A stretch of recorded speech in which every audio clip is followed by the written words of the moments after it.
पंडाल से जा सकते हैं, ये कथा के नियम है। दूसरे हमारे आने जाने का एक नियम और सुनिए, हमको प्रणाम दूर से ही कीजिए।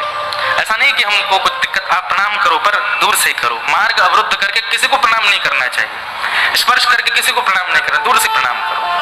जय श्री कृष्ण बोलो, जय श्री राधे बोलो। और प्रणाम करने का बहुत ही मन होता है ना, तो ये आपस में आपके अगल बगल में जो श्रोता बैठे इन्हीं को प्रणाम कर लो। कथा सुन के ये भी वैष्णव हो गए, ये भी परम भागवत हो गए, एक दूसरे को ही प्रणाम कर लिया करो। कथा सुनते सुनते बगल वाले के पैर छू लिया करो, बोले जय हो, तुमको ही प्रणाम है। और बगल में पत्नी हो तो डबल प्रणाम कर लेना।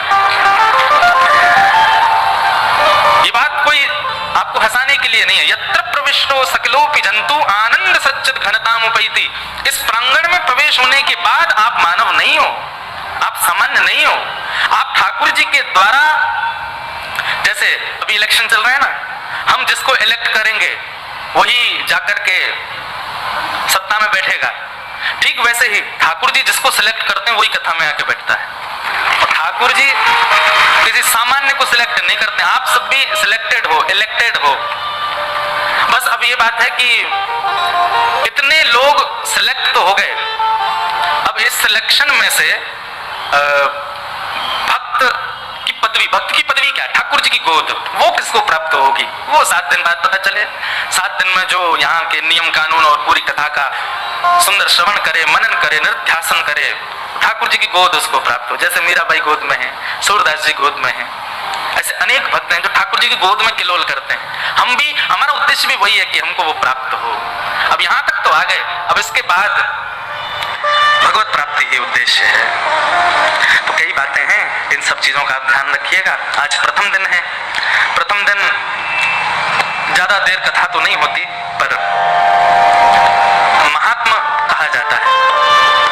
भागवत जी का महात्मा हम लोग सुने, उस महात्मा में जो महत्व बताया गया भागवत जी का, उनके मुख्य मुख्य भावों को सुनते हुए हम लोग आज के मंगल भाव में प्रवेश करते हैं।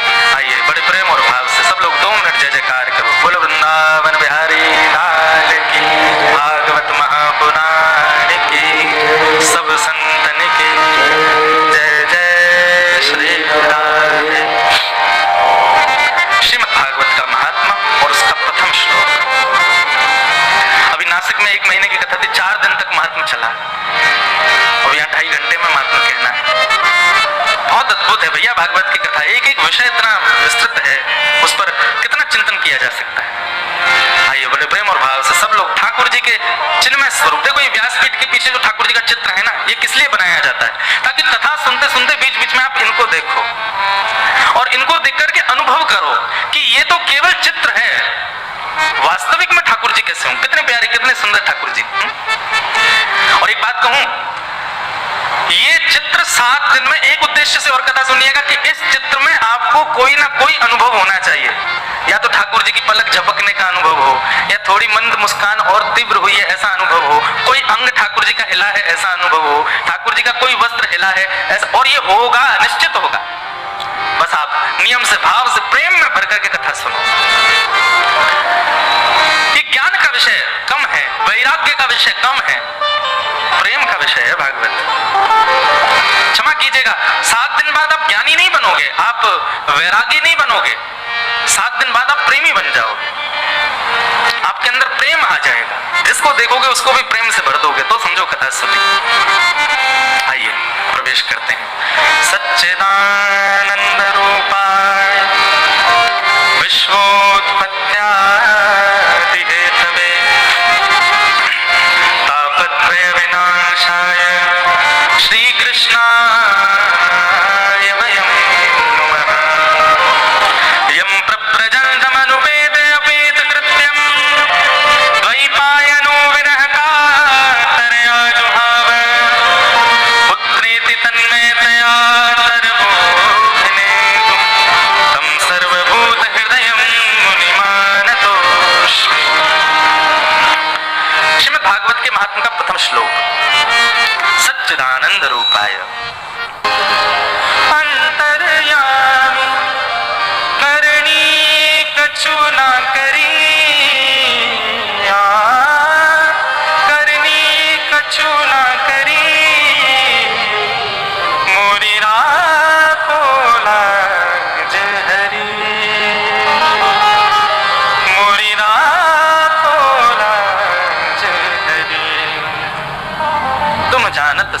अंतर्यामी।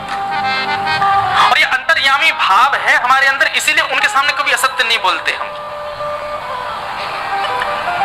एक बात कहूं बंधु, जिससे असत्य बोलने में घबराहट होती हो, जिसके सामने असत्य कहने में आपकी जीभ कांप जाती हो, या आपको 100 बार सोचना पड़ता हो कि मैं कैसे बोलूं, समझ जाना कि उसमें कोई भगवत तत्व है।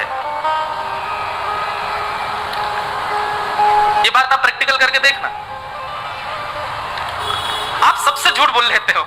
अच्छा, झूठ संसार में सब बोलते हैं, ऐसा कोई नहीं जो झूठ नहीं बोलता। आप स्वयं से ही झूठ बोलते हो कि ये संसार सत्य है, मैं सत्य हूं, ये भी एक झूठ है। लेकिन एक बात मेरी सदैव याद रखना, जिसके सामने आपको असत्य बोलने में थोड़े चिंतन करना पड़ता हो, सोचना पड़ता हो, पसीने आ जाते हो, विचार करना पड़ता हो, कैसे बोलूं, कैसे कह सकता हूं, क्या कह सकता हूं, इसमें दोनों बातें हैं। या तो उसके अंदर भगवत तत्व है या फिर आपके अंदर भगवत तत्व है। पर आपके अंदर भगवत तत्व होगा तो आप किसी के भी सामने असत्य बोलने में संकोच करोगे, क्योंकि आपके भीतर जो भगवत तत्व है वो आपको असत्य बोलने से रोक रहा है। ठाकुर जी रहते हैं तो सत्य असत्य टिक नहीं पाता वहां पर।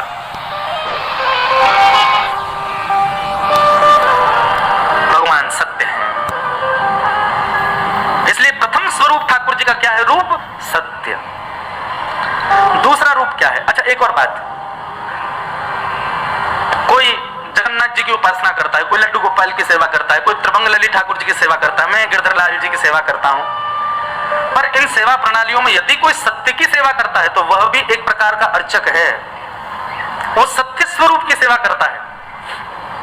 वो संकल्पित है कि ज्यादा से ज्यादा मैं सत्य कहूं, तो वह भी एक प्रकार का अर्चक माना जाएगा और उसको भी उतना ही फल मिलेगा जितना मुझे आपको सेवा करके मिलता है। जितना मुझे और आपको गिरिराज जी की परिक्रमा करके, बद्रीनाथ जाकर के, जगन्नाथपुरी जाकर के जो फल मुझे और आपको मिल रहा है, वह एक सत्य संभाषण करने वाले को भी मिल रहा है, क्योंकि वो सत्य स्वरूप का उपासक है। तो प्रथम स्वरूप ठाकुर जी का सत्य। अब हमारे अंदर क्या होता है, हम कई बार मंदिर के ठाकुर जी को अपने सेवा के ठाकुर जी से अधिक श्रेष्ठ समझ लेते हैं। श्रेष्ठ वो हैं, उनकी वर्षों से सेवा चली आ रही है, उनके नियम से सेवा होती है, ठीक है, स्थान की श्रेष्ठता तो है, पर आपके ठाकुर जी भी कोई कम श्रेष्ठ नहीं है, वो सम ही हैं दोनों। ये समत्व भाव कब आएगा आपके अपने ठाकुर जी और मंदिर के ठाकुर जी में? जब आप चैतन्य बुद्धि रखोगे। सर्वव्यापी हैं ठाकुर जी, सब घट विराजते हैं। हमारे गुरुदेव इसकी व्याख्या में एक बहुत सुंदर बात कहते हैं, सत्य, चित्त और आनंद।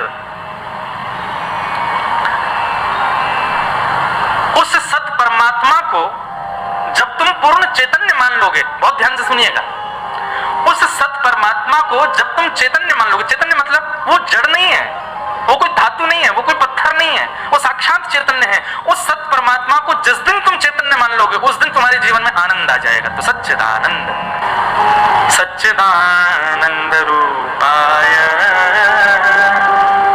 विश्वोत्पत्त्यादिहेतवे आपत्रय विनाशाय श्रीकृष्णाय वयं नुमः। पंडरीनाथ भगवान के परम भक्त हुए श्री गौरवा काका। उनकी स्थिति भजन की कैसी? वो मटका बनाते थे और मटका की जो मिट्टी होती थी उसको पैरों से गूंदते थे। एक दिन पत्नी कहीं चली गई कुछ जलादी लेने, छोटा सा 6-7 महीने का बालक गुटमुन चलता था उनका।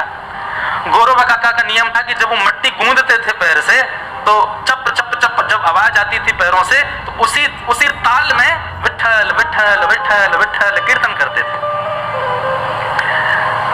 तो एक दिन ऐसे ही गौरव काका अपने पैरों से मिट्टी गूंद रहे थे और विठल विठल कह रहे थे। अब वो पैरों से निकलने वाले वो कीच जो है मिट्टी की, वो उसकी ओर आकर्षित हो गया वो छोटा सा बालक, और वो भी घुटमन चल करके उनके समीप पहुंच गया। गौरव काका तो देहाभिमान से शून्य, नेत्र बंद हैं, दोनों भुजाएं उठी हुई हैं, कीर्तन कर रहे थे। वो बालक समीप आता थोड़ा समीप आया होगा कि गौरव काका का पैर उस पर पड़ गया, और उनको यह भी भान नहीं रहा कि एक बालक मेरे पैर के नीचे आ गया, उनका खुद का बालक।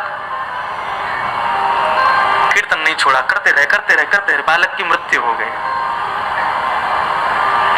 पत्नी लौट करके आई और पत्नी ने आकर के जैसे देखा तो मिट्टी में सना हुआ बालक दलदल में पड़ा था, मृतक, और गौरव काका उसके ऊपर ही चढ़ करके कीर्तन कर रहे थे। कभी कभी कई भक्तों के चरित्र सुनकर के लगता है कि हम लोग कथा सुन लें, इसी में ही हम लोग बहुत हैं। बस ये जीवन में अगर हमारी घट गई ना घटना, ऐसी घटना तो कभी नहीं घटे, पर हम वैष्णव परिपूर्ण रूप से हो गए तो क्या हम स्वीकार कर पाएंगे हमारे साथ होने वाली स्थितियों को? गौरवा काका कीर्तन करते करते इतना भी भान नहीं रहा, बालक के ऊपर चढ़ गए, मृत्यु हो गई। पत्नी ने आकर के धक्का दिया और धक्का देकर के बोली, क्या कर रहे हो तुम, बालक के ऊपर चढ़ गए? तो चरित्र प्रसंग ऐसा आता है कि गौरवा काका को इस बात से पीड़ा नहीं हुई कि बालक के ऊपर चढ़ गया, उनको इस बात से पीड़ा हुई कि वो कीर्तन कर रहे थे तो उनको साक्षात पंडरीनाथ भगवान दिख रहे थे सामने, और बस पंडरीनाथ भगवान उनको अंग में आलिंगन करने के लिए समीप आ ही रहे थे, तभी पत्नी ने आके धक्का दे दिया। मतलब आलिंगन से रह गए, वो इस बात से विचलित हो गए। गलती तो हो गई, पत्नी बड़ी नाराज, पत्नी ने तो मन बना लिया अब आपके साथ तो कभी नहीं रहूंगे। गौरवा काका ने भी कहा कि ठीक है, मेरे विट्ठल के मिलन में जो बाधा बने मैं भी उसका कभी स्पर्श नहीं करूंगा। पर ठाकुर जी कहीं ना कहीं से परीक्षा तो लेते ही हैं। अब कथा तो बहुत बड़ी है, एक और ब्याह हुआ गौरवा काका का, उन्हीं के छोटी बहन के साथ ब्याह हुआ, क्योंकि सबने कहा कि वंश आगे बढ़ना चाहिए, कैसे भी गौरवा काका का वंश आगे बढ़े, आदि आदि ऐसी कथा है। एक बार उन्होंने प्रण लिया था कि मैं स्पर्श नहीं करूंगा, पर रात्रि शयन के समय गलती से स्पर्श हुआ तो गौरवा काका को इतनी ग्लानि हुई कि दूसरे दिन अपने दोनों भुजाओं को काट दिया। क्यों? क्योंकि उन्होंने पंडरीनाथ भगवान की सौगंध खाई थी कि मैं अपने हाथों से कभी पत्नी का स्पर्श नहीं करूंगा। और मन में विचार करने लगे, अरे मैं तो निद्रा में चला गया, तुम लोगों ने कैसे पंडरीनाथ भगवान की सौगंध को तोड़ दिया, स्पर्श कैसे किया? दोनों भुजाएं कटवा दी। जीवन पर्यंत बिना भुजाओं के रहे, कभी उनको ग्लानि नहीं हुई। लेकिन एक दिन तुकाराम जी महाराज का कीर्तन चल रहा था और उस कीर्तन में सब ताली बजा बजा करके नाच रहे थे। गौरवा काका बिना भुजाओं के बैठे थे, अब अपने हाथों को हिलाएं लेकिन ताली तो बजे नहीं, हाथ तो है नहीं। तब उनको जीवन में पहली बार ग्लानि हुई कि मैंने अपने हाथ क्यों काटे।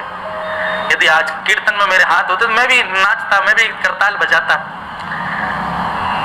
अब थोड़े थोड़े हाथ थे तो उन्हीं को ही अपने समीप लाने लगे और वो आ नहीं रहे थे, तो जितना प्रयास करते समीप लाने का, रोते कि हे नाथ मेरे हाथ होते तो मैं भी करताल बजाता। रोते रोते जब दोनों भुजाओं को समीप करने लगे, पंडरीनाथ भगवान को इतनी दया आई कि गौरवा काका के पुनः हाथ प्रकट हो गए और वो करताल बजा करके कीर्तन करने लगे। फिर उनको संतान की प्राप्ति भी हुई। तो ठाकुर जी भैया परीक्षा लेने पर कभी आ जाए, लोग बाग सामान्य से जीवन में होने वाली घटनाओं पर, बच्चा बीमार हो जाए तो आगे कहते महाराज जी भगवान हमारी बड़ी परीक्षा लेते हैं, क्यों? हमारा बेटा बीमार रहता है, ये परीक्षा है ठाकुर जी की। परीक्षाएं देखनी है तो देखो भक्तों के चरित्र में कैसी कैसी परीक्षाएं ठाकुर जी, कहां तक, किस स्थिति, कितने लेवल, कितने खतरनाक लेवल के टीचर हैं ठाकुर जी, इतना भयंकर प्रश्न देते हैं, सॉल्व नहीं कर पाओगे। परीक्षाएं ठाकुर जी हमारी तो ले ही नहीं रहे। एक प्रकार से ये कह दें तो कलयुग में तो ऐसी परीक्षा है कि परीक्षा के साथ साथ ठाकुर जी ने आंसर शीट और दे रखी है, पीछे से टिप टिप के करते जाओ। अभी तो परीक्षाएं होती ही नहीं है। ठाकुर जी तो बड़े भयानक परीक्षा लेते हैं जब लेने पर आते हैं, पर उस परीक्षा में भी जो विचलित ना हो। देखिए सबसे बड़ी बात क्या है, भक्त होना बड़ी बात नहीं है, भक्ति आपके चित्त में सदा बनी रहे चाहे स्थिति कैसी भी हो, ये बड़ी बात है। ब्याह होना बड़ी बात नहीं है, संबंध बना रहे ये बड़ी बात है। ज्ञानी होना बड़ी बात नहीं है, पर ज्ञान सदा बना रहे ये बड़ी बात है। तो ऐसे ही भक्त बन जाना, कथा सुन लेना ये बड़ी बात नहीं है, वो भक्ति सदा कांस्टेंट आपके चित्त में वैसी की वैसी बनी रहे जैसी है। अहि तुक्यपति हता ये आत्मा संप्रसेद, श्रीमद् भागवत में कहते हैं। वो भक्ति यथावत रहे ये बड़ी बात है, किसी भी स्थिति से आप विचलित ना हो।